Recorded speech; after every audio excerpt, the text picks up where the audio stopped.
Andhra Pradesh assembly ఎంత అధ్వానంగా తయారైందో ఛీ అనిపిస్తుంది. లక్షల కోట్లు ఖర్చు పెట్టి అప్పులు చేసి అసెంబ్లీలు నడుపుతూ ఎమ్మెల్యేలు ఎంపీలు వేలు కోట్లు సంపాదించుకుంటూ రైతుల కొరకు గాని, నిరుద్యోగుల కొరకు గాని, స్టీల్ ప్లాంట్ కొరకు గాని, ప్రత్యేక హోదా కొరకు గాని నేను ఫైట్ చేస్తున్న ఒక్క ఎమ్మెల్యే గాని ఒక్క ఎంపీ గాని మద్దతు ఇవ్వడం లేదు సరికదా. ఇప్పుడు అసెంబ్లీలో టైం ఏం చేస్తున్నారు వాళ్ళు?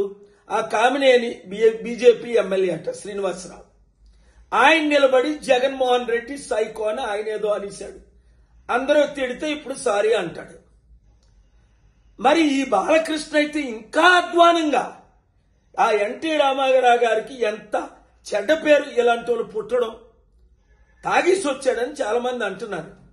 ఒక తోటి యాక్టర్ అయిన చిరంజీవిని ఇంత ఘోరంగా తిట్టడం రైట్ కాదు కదా. పాలసీ మీద నేను కూడా మాట్లాడతా. ఇప్పుడు పవన్ కళ్యాణ్కి జ్వరం వచ్చేసింది అది దెబ్బకి. మరి నిజంగా జ్వరం వచ్చిందో ఈ తట్టుకోలేక తప్పించుకున్నాడు. ఎందుకంటే చంద్రబాబు నాయుడు కొరకు రోడ్ల మీద పడుకొని ఒక్క ఓటు చేల్చకూడదు, జగనే నా శత్రు అంటే అన్నయ్యను తగట్టు పెడతా, ఒక అన్నయ్యకి ఎమ్మెల్సీ తీసుకుంటా, ఒక మంత్రి పదవి తీసుకుంటా. ప్రజల సమస్యలు గాని పట్టించుకోరు మీరెవరును. ప్రజలకు కూడా బుద్ధి లేదు. ఒకసారి ఆలోచించండి.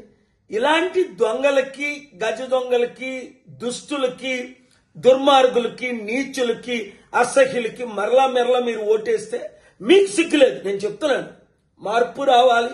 ఆ మార్పు మనమే తేవాలి. ఫైట్ ఇద్దాం. ఈ వీడియో వారిని చిత్తుగా ఓడించినంత వరకు అందరూ వైరల్ చేయండి. Thank you very much.